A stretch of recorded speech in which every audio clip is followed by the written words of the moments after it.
ఉన్న బంగారాన్ని విడిపించి ఆ రోజు ఆన్లైన్ రేటుకే మేము కొంటాం. Sharma gold company. రాశి ఫలాల గురించి ఒక్కసారి నాకు వివరిస్తారా మీరు? మొట్టమొదటిగా ఏ రాశి గురించి చెప్తారు? తప్పకుండా. ఇప్పుడు ఇది మనకు వచ్చేది 2025 ఆంగ్ల సంవత్సరాది. ఓకే, అంటే కొంతమంది విమర్శించారు 24 కదా, 24 25 అదే 25 ఆంగ్ల సంవత్సరాది అంటే మనం ఇంగ్లీష్ క్యాలెండర్ అంటే 25లో వచ్చేది 25 ఆంగ్ల 25 కదా, జనవరి 1 25. ఓకే, జనరల్ గా మనము అంటే మరి మీరు ఉగాది నుండి ఎందుకు చెప్పట్లేదు అంటే చాలా మంది ఉగాది వరకు కూడా ఆగట్లేదు, జనవరి 1 కూడా ఆగట్లేదు, డిసెంబర్ నుండి నవంబర్ నుండి అడుగుతా ఉన్నారు అందరూ. ఓకే, ఇప్పుడు క్లయింటెల్ నన్ను అడిగేవాళ్ళు ఏంటంటే గురూజీ ఇప్పుడే చెప్పేసేయండి మాకు, మేము జాగ్రత్తలు తీసుకుంటామని చెప్పి అడుగుతా ఉన్నారు.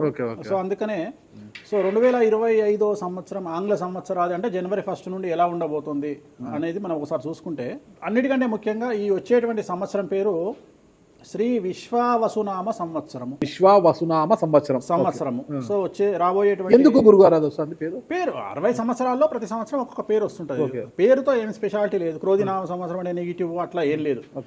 సంవత్సరాల్లో దీని పేరు విశ్వావసునామ సంవత్సరం. సో ఈ సంవత్సరానికి అధిపతి రాజు కాబట్టి, రవి కాబట్టి రాజు. సో రవి మనకు కమాండ్ చేస్తూ ఉన్నాడు కాబట్టి ఈ సంవత్సరం అతి ముఖ్యమైన విషయం ఏంటంటే రాజకీయంగా దేశవ్యాప్తంగా రాష్ట్రాల వ్యాప్తంగా పెను సంచలనాలు నమోదవ్వడము ఈ సంవత్సరం 2025 సంవత్సరం లక్షణాలు. ఎందుకంటే రాజుల మధ్యన రాష్ట్రాల మధ్యన గొడవలు, మరీ ముఖ్యంగా కొంతమంది ప్రముఖ రాజకీయ నాయకులకు మృత్యుగండము, అలాగే అన్ని రంగాలలోకి సెలబ్రిటీలు, సినిమా ఇండస్ట్రీ, రాజకీయము, బిజినెస్, ఎనీ ఇండస్ట్రీ, యువకులు, మరి ముఖ్యంగా మగవాళ్ళు యువకులు 40 సంవత్సరాల వయసులోపు ఉండే వాళ్లకు కార్డియాక్ అరెస్ట్లు అనేటివి ఈ సంవత్సరం అతి ముఖ్యమైన విషయం. ఎందుకంటే ఆల్రెడీ మనం చూస్తున్నాం ఇప్పటికే, కానీ వాటి తీవ్రత పెరిగే అవకాశం ఉంది. కారణం ఏంటంటే రవి కమాండ్ చేస్తూ ఉన్నాడు కాబట్టి. రవి అంటే చర్మము, హార్ట్, కళ్ళు, ఎముకలు. సో కరోనా లాంటి అంత పెద్దది కాకపోయినా ఒక సమస్య, ఒక వైరస్ మళ్ళీ ప్రపంచాన్ని బాధించే అవకాశం ఉంది. అది మరీ ముఖ్యంగా చర్మం మీద దాడి చేసే అవకాశం ఉంది.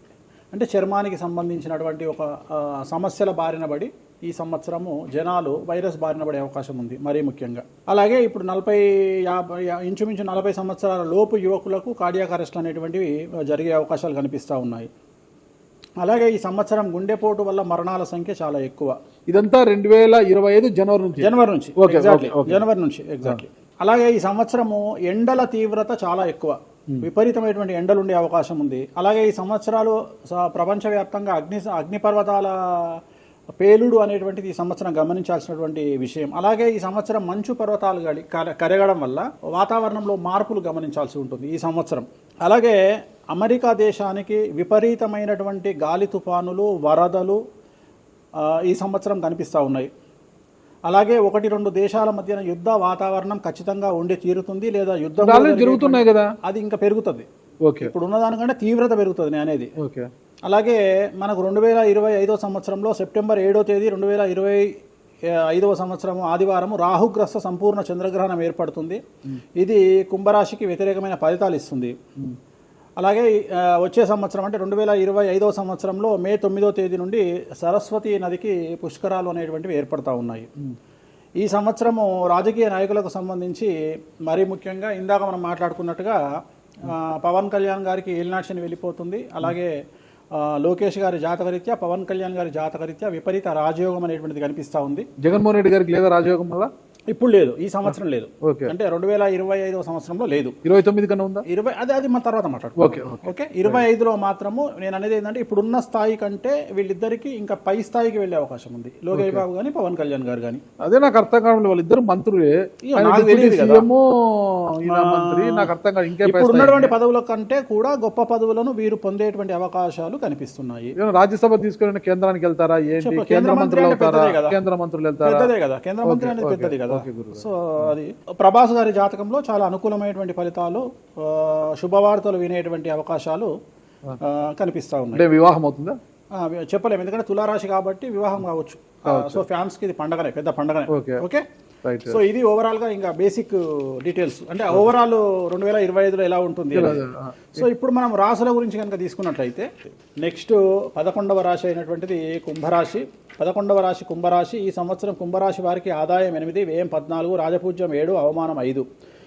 శని జన్మం నుండి మళ్ళీ ఏలినాటి శనికి వస్తున్నాడు. 3వ ఫేజ్ ఏలినాటి శని ఈ సంవత్సరం ప్రారంభమవుతుంది. శని వల్ల సమస్యలు కనిపిస్తూ ఉన్నాయి. ముఖ్యంగా మానసికమైన ఆరోగ్యపరమైన ఇబ్బందులు, ఏలినాటి శని ప్రభావం తీవ్రంగా ఉండడం వల్ల మతి భ్రంశము, బుద్ధిమాంద్యము, ఏమి చేయాలో తెలియనటువంటి పరిస్థితి, అలాగే ఆరోగ్య భంగములు, ఆదాయమునకు ఇబ్బంది, అలాగే ఈ సంవత్సరం ఇన్కమ్ ట్యాక్స్ లేదా జిఎస్టీ సంబంధిత సమస్యలు, న్యాయపరమైన ఇబ్బందులు, సంతానం వల్ల చికాకులు, మరీ ముఖ్యంగా తల్లిదండ్రులలో ఒకరికి ఆరోగ్య భంగములు లేదా ప్రాణ నష్టం అనేటువంటిది ఈ సంవత్సరం గోచరిస్తూ ఉంది. వ్యాపారస్తులకు ట్యాక్స్ల పరంగా ఇబ్బందులు, ప్రభుత్వ ఉద్యోగస్తులకు ఐపీఎస్, ఐఏఎస్ లాంటి వారికి ఏసీబీ లేదా సిబిఐ లేదా ఈడీ నుండి సమస్యలు ఏర్పడే అవకాశాలు కనిపిస్తూ ఉన్నాయి.